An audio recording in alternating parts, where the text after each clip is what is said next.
you're on your path in life. You start out, you're in school. You never had a plan of becoming, being married and having children and things like that. That wasn't in your game plan because you were the child, the eldest one of raising your siblings because they were a lot younger than you. So this is the path, and listen to this story. And this is Catherine Steinberg, who's our guest speaker today.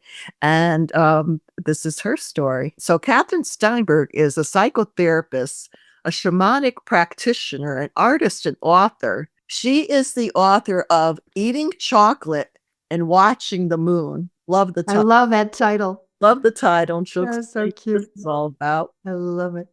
And also, she is the creator of the Mary paintings, which are aspects of the divine feminine that were conceived through dreams and shamanic journey work with 13 images. And they're really incredible. Wow. So, welcome, Catherine. So we're so Yes, happy welcome, you're welcome, with us. welcome. Happy to be here. Oh Yeah, my yeah. gosh. So we can't wait to dive right in. Yes. Here we go. Wow. All So, right. Catherine, I know I feel like we have so much in common because we're both artists and we both have sons that are amazing, amazing musicians. So, wow. We're so honored to have you. So, Catherine, how did you get serious about this whole spiritual path? Tell us what happened? Well, like a lot of people, I was raised in a religion. It happened to be Catholic in my family. And I started having a lot of issues in high school with Catholicism, being that it was patriarchal, got in the way of us having our own divine relationship with God. So, and I didn't like the way they treated women. Women were second-class citizens. So when I got to college, I started looking at other religions and realized that most organized religions had the same qualities of being patriarchal, male-oriented, took away your own relationship from the divine. So I kind of said, okay, away with organized religion. I didn't really put in place any spiritual path at that time. It wasn't until I started having pregnancy losses that I started looking at what's going on here. I wanted to understand it because the medical profession wasn't giving me answers. They kept saying, "Yeah, you lost this pregnancy, but everything's okay. Just keep trying." And then I'd lose another one, and then another one. So I started going to healers and psychics and people like that just to get information on what, trying to understand. I knew I had to get this from another level. Beautiful. Beautiful. Tell us about your past life experience that became a story of healing for you. Well, one of the things I sought out was past life therapy training, and they offered that at Omega Institute in Rhinebeck, New York. A wonderful man who's now deceased, Morris Netherden, who was president of the Past Life Association in this country at the time. So I went to his 5-day training, and I volunteered actually to be one of the subjects. So he said, "Is your husband here this week?" And I said, "Yes." And he said, "Well, have him come in on Thursday afternoon when we're going to focus on your issues of, losing pregnancies." So my husband was attending something else, but he came into it and was sitting right in the front row. And there are about 200 people in this training. I was just amazed at what happened. Before I knew it, I was on the floor and in this past lifetime where I felt men were holding me down. There was this whole life that just started emerging from this session with him. And I don't know if I should spoil it by telling people the details of it, but basically I was taken as a young girl. It was a privilege to be brought up in a monastery type place where the head priest, the high priest, was going to impregnate me, when I became of age, when I had my menses. And then what happened? Yeah. I was treated like a princess. I mean, everything. This is like And the Handmaid's Tale. I know.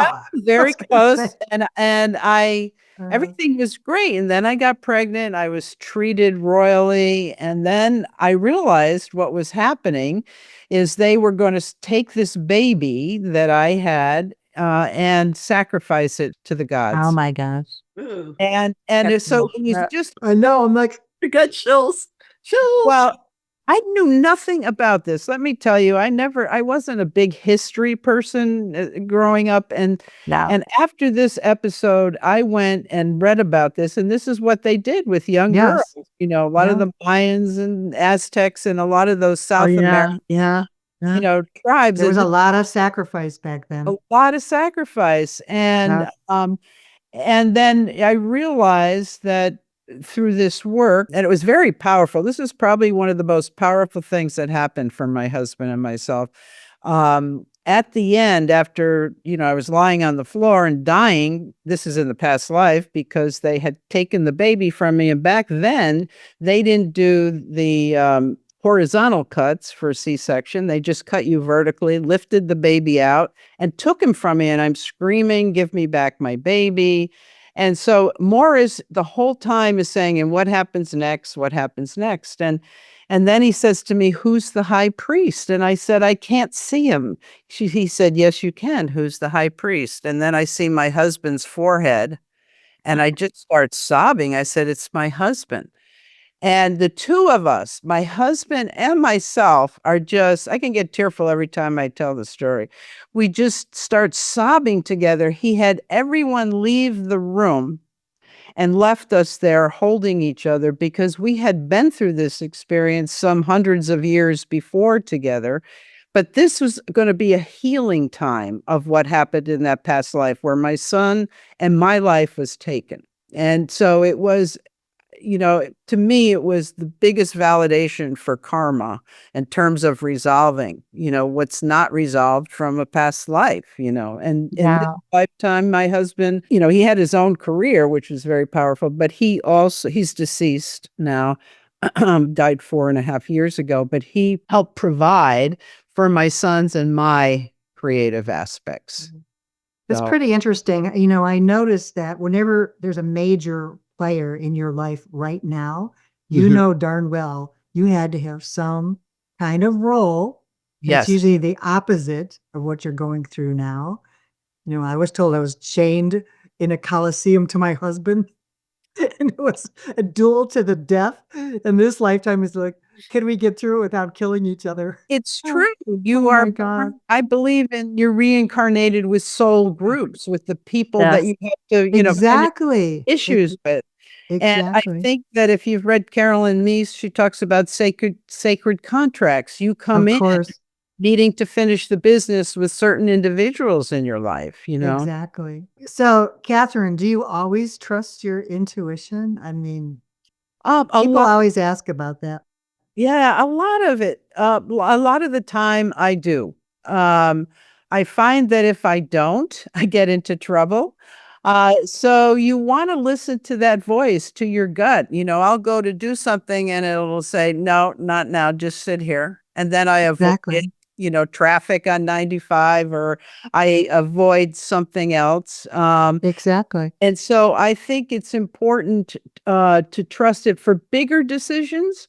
I give it a little time and I will, wait for validation, usually in 2 or 3 ways that, yes, this is the path you want it. Right. Arlene's always closing the show with, get out of your head and come from the Yep. heart space. Listen to your gut. We don't. That's that initial, when you're thinking of something, it's that initial first hit that you get. Yes. We go into these noggins and we start analyzing, we start extrapolating, we start comparing, and we go, yeah, but if I do that, we won't go with sometimes it could be a radical thing that's not logical and that you just, But usually that first gut instinct is what you go with. Well, and you also, on some level, what I say is it to be true. I can't tell you how many couples, I do couples therapy, have said to me, "I knew when I was walking down the aisle, this was not what Arlene. I needed to be doing, but it felt like there were no choices and everything was kind of set up to have this wedding." So I went through with it, but I knew it was wrong. many people will tell you these things, going back. But look how many people were pressured by family, like they was planned marriages, arranged marriages. They didn't have a choice. No. And you didn't disrespect your elders, Yeah, that's or if something you were different. in But when you do it royalty. yourself, when you make your choice, but then you know it's not the choice, but it's Maybe that's you're already wrapped, that's you're already another wrapped story. into it too far, and things have been paid for, and you're up there going, "Oh no, no, no, no, no." Well, I'm not so sure arranged marriages. I'm not saying they're good or bad. This is not judging. It's just looking at it. Sometimes I think it's like divine intervention, that some people do end up That's in really true. good arranged marriages. And Right. I think it's karma happening as well. Sometimes we think, why is this happening in my life? This shouldn't Yeah, be happening. And right. instead of judging it that way, you need to just say, well, hey, this is an opportunity for what? What am I to bring in or learn from this Exactly. experience? Or it could be a stepping stone to something That's right. greater. That's right. So, but you need all those experiences. Us humans have to go through jealousy, anger, whatever, all the feels Right. to get to where we are so we could just advance, Yes. hopefully. To fully love and to fully grow and to be Yeah. whole as human beings. You come in here to learn certain virtues and you Yeah. don't know how that's going to show up. So Surprise. let's just touched a little bit on you went through. I mean, this is what your book is on also. It's spiritual awakening through loss and karmic resolution. So you touched on that as far as the karma with your husband and what you went through. But you Right. did go through, as a woman, horrific loss. You had 5 lost pregnancies, Wow. right? Yes. And That's the a one lot. before, I mean, you do have a son that came through. The One came out of it and he's One. fantastic. But just before Wow, your he is. son, you had a little girl, correct? Was Yeah. it Tara? Tara, yes. I lost Tara. So That's she was a baby that was born. You Um, lost her. No, actually, she was born early. She was born did early, but but the other ones not that it makes it any miscarriages, easier, right. but yeah, there were miscarriages. So what I found interesting, I'll just touch on that. You did get messages from her, from spirit. She came, Yes. correct? And saying, she's actually, and that was back in about 1989 that I lost Tara. And the messages, I didn't get many messages at the time. In fact, it was quite interesting because with the other babies that I was pregnant with, I felt like I was having communication with them, even though some of them left early. But Tara was very quiet. And I was saying, I wonder why is she so quiet? But recently I've gotten more messages. And the main message was, I left so you could birth more of yourself in this lifetime. mm, And by her leaving when she did, the timing of it opened up my going to New Mexico, which is a sacred place for me where I spend a good part of every year, exploring my creativity, my spirituality out there.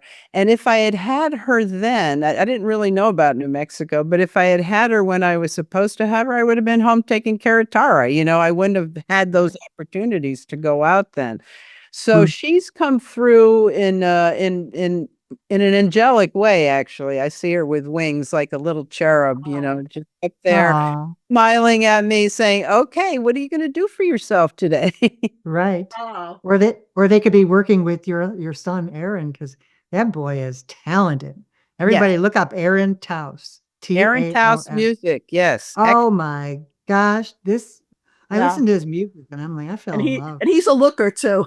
He's a Yes. looker. Yeah, he's a good looking boy. Oh my gosh. Very He's good talented. looking. So Yeah. yeah. When he was 12, he played soccer. He was on 4 different soccer teams. That's what he thought he was going to do with his life.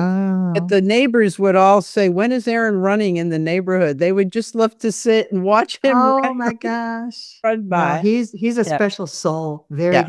gifted. I can't help but wonder if all those other children that didn't make it focused all their energy to him so he could be a superstar.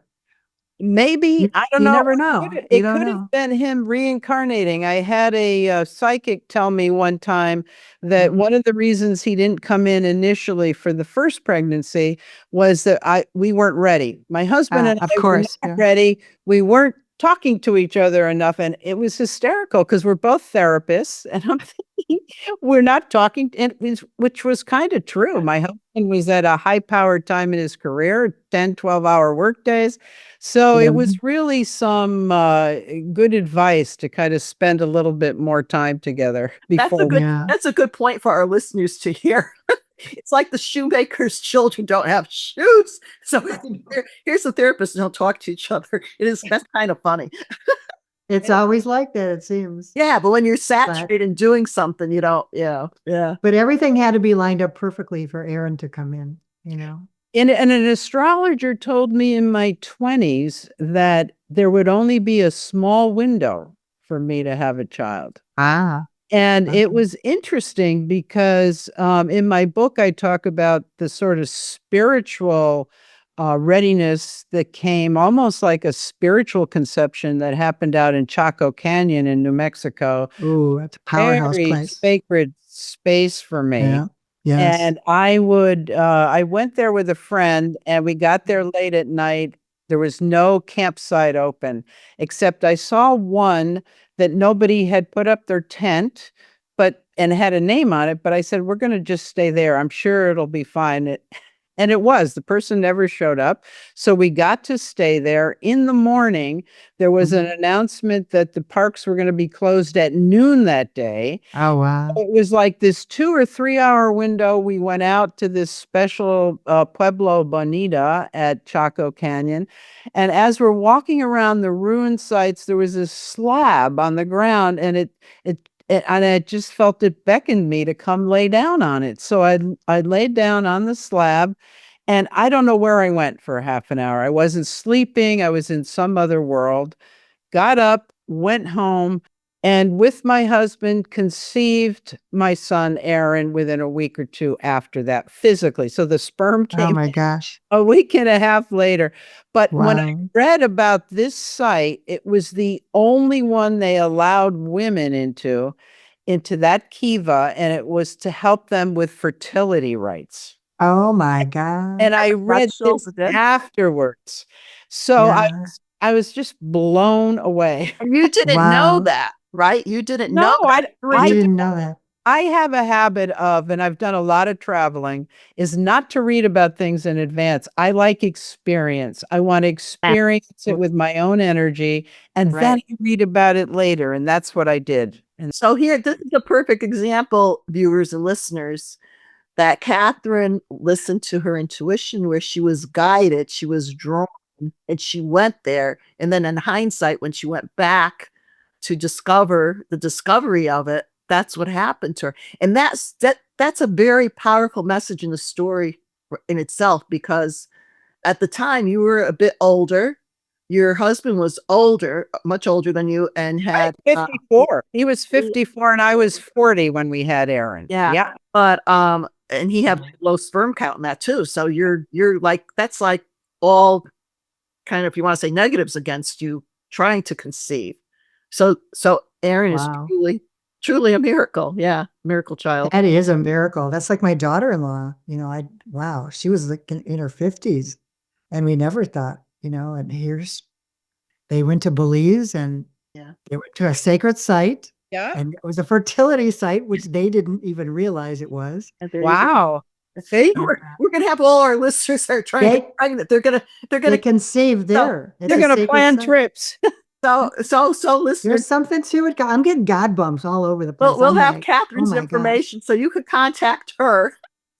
And she'll take, because she goes to New York, Mexico for these retreats of that she They facilitates. could start a whole new business. And you could, go with Her her to conceive. start a whole thing.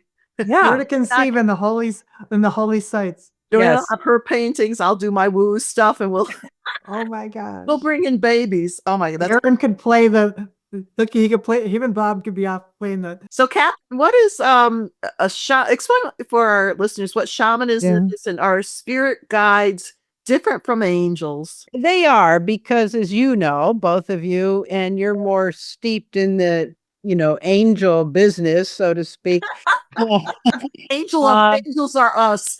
We're Angels steeped. are us, Angels right? are us. That's us. And most of them are spirits. They haven't incarnated on the earth, most of them. There's only No two way. major angels that have incarnated. Metatron and Sandophon, I believe, are the two that had human lives. Yeah. But spirit guides are different in that they usually have been on the earth. And spirit guides can be in animal form, animal spirits, which is why I tell people pay attention to what animals come across your path, because there's messages and gifts Oh from boy, I have to talk to you about that one. So there's What's our animal guide? Our Yeah, I don't know. Rabbits The keep rat- talking to me the forever. raccoon or something. Crazy. and then there's human Mhm. spirits. It could be ancestors, or it could be Jesus Christ. Mary Magdalene has come to me, and she influenced the paintings, the Mary paintings. So the spirit guides usually have been on the earth, but I think, whether angels or spirit guides, they both offer us guidance, things that from a higher realm that we cannot see. Shamanism is a path, you walk in the darkness. I mean, meaning another realm, another reality to get information for an intention that somebody has. And that's what I do for myself as well as other people. Yeah. So I do walk a shamanic path, which is also a path of the heart, compassion. Wow. So So you what- go into a trance when you're playing the drum, and that's when everything comes in? Yes, I had That's pretty trouble cool. with regular meditation many years ago, but when I started beating a frame drum and I had been trained with Sandra Ingerman, I could go really deep. It's like going into the heartbeat, of Yeah. your mother, Very heartbeat. tribal. So it really took me deep, and that's how I can get into those trance states. That's pretty cool. Yeah, Arlene does her drumming, the I'm first not a drummer, Wednesday of but it's my wonderful friend who's in spirit. She made it's an actual Native American drum that she made with Native Americans. She had right. from the skins and everything, so it was hers. And it has Yeah. this thing, little pouch in the back. So she's in spirit, and I use it for the prayer meditation that I do. Yeah. I I don't know. made my own drum cool too, back in 1992, and it's very powerful. And people tell me it transports them to other realms. It does. I think we've all participated in some type of drumming circles or all these spiritual conferences we've attended. Yeah. But it does. There's something very tribal, and it transports you to another dimension. So, Catherine, what is holistic psychotherapy? I'm just curious. Well, holistic, I look at what's going on with somebody when they come in on a physical level, whether they have any physical diseases, ailments going on. I look at how their mental process is in terms of what their belief systems are, emotional, what their emotional state is, and spiritual, whether they have some Sure. sort of spirit practice, whether it be religious or non-religious, but looking at all of that, because that is what helps an individual with balance and harmony in their lives. So Well, let's touch on, before we wrap up, touch on these Yeah. are the Yeah. Mary paintings. There were 13, and these are cards. Actually, these are them. Oh, great. Great. Yeah, that's How back. how did it come? You were guided because Catherine happens to be artistic, and she did metal sculpting, which is very hard. Oh, wow. And then you were doing your art is more abstract type of art. Well, yes, it was back in, I think it was around 2011 that I was reading about Mary Magdalene and studying shamanism. And I was walking around, I kept feeling this energy over my shoulder, and it kept following me around the house. And this took place in New Mexico, where I have a second home. And I kept saying, "What is it you want from me?" And I kept hearing, "Paint me, paint me." And I said, "I don't paint figures."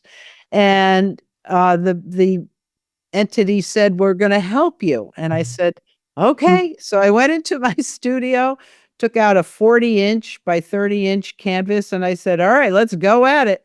And within 3 hours, I did this whole painting. And I thought, okay, I satisfied somebody, something, somewhere. And then a few days later, another one came. And then a few days later, another image came. And I sat down with my guides in meditation. I said, what's going on here? And they said, you're going to be the messenger for these 13 images of divine feminine that are coming through you, that are needed in the world today. That's pretty cool. Pretty cool. And I was guided by each one. Each of those paintings took me less than 3 hours. Right.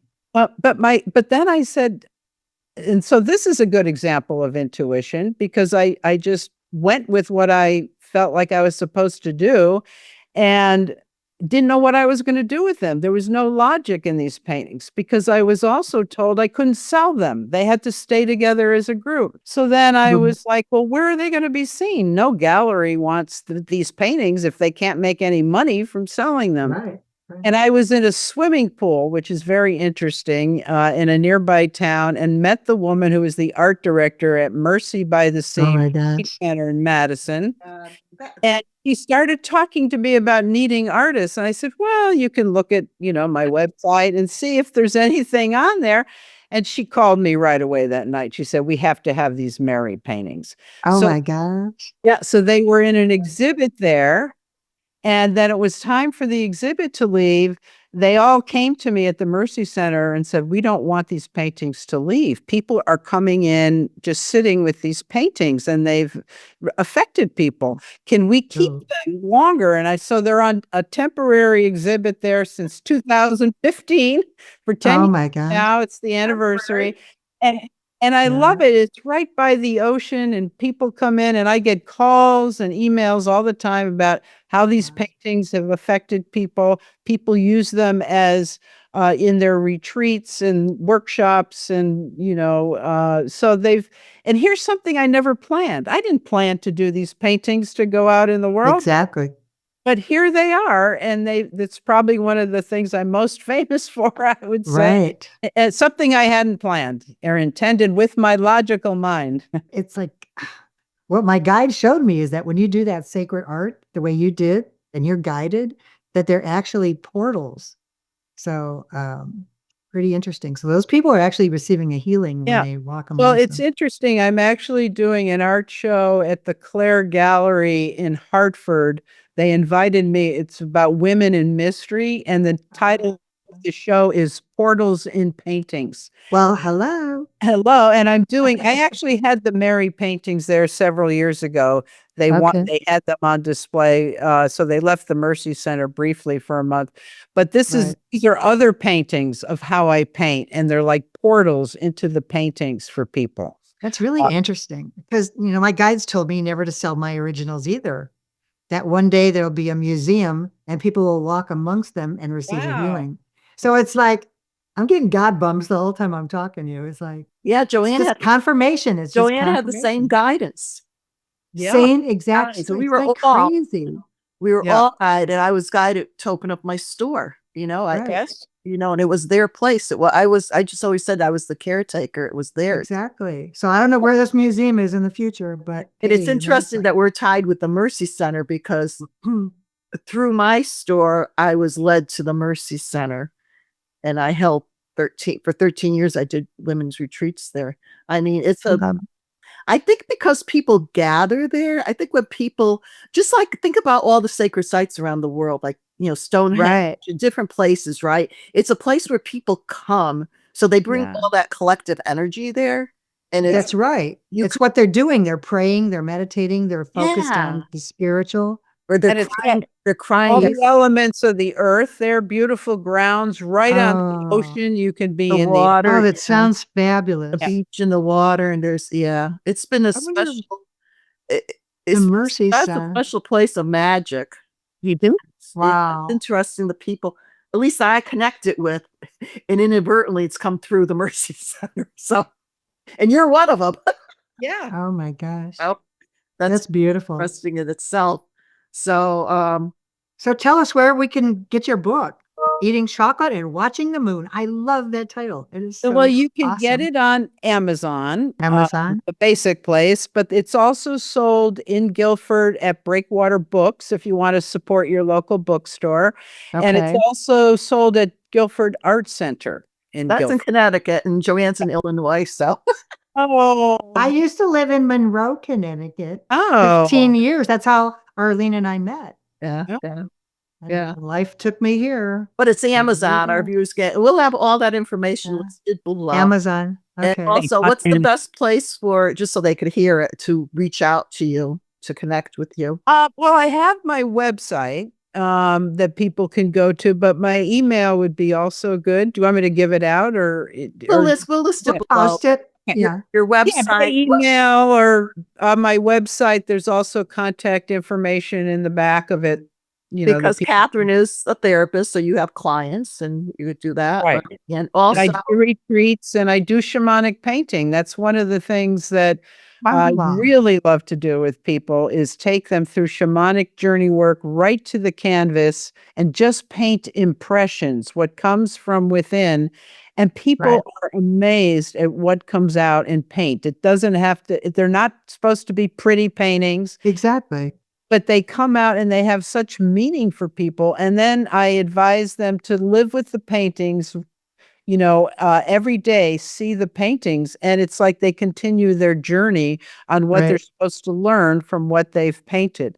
So it's really a wonderful way to be with yourself. It's so beautiful. you periodically run these retreats, Yes. and you do it in just New Mexico. The actual retreats are only in New Mexico. The painting workshops I do here in Guilford, Connecticut. And I And use we're in New Mexico. Taos, New Mexico. Oh my God. The most sacred. Of course. Sacred.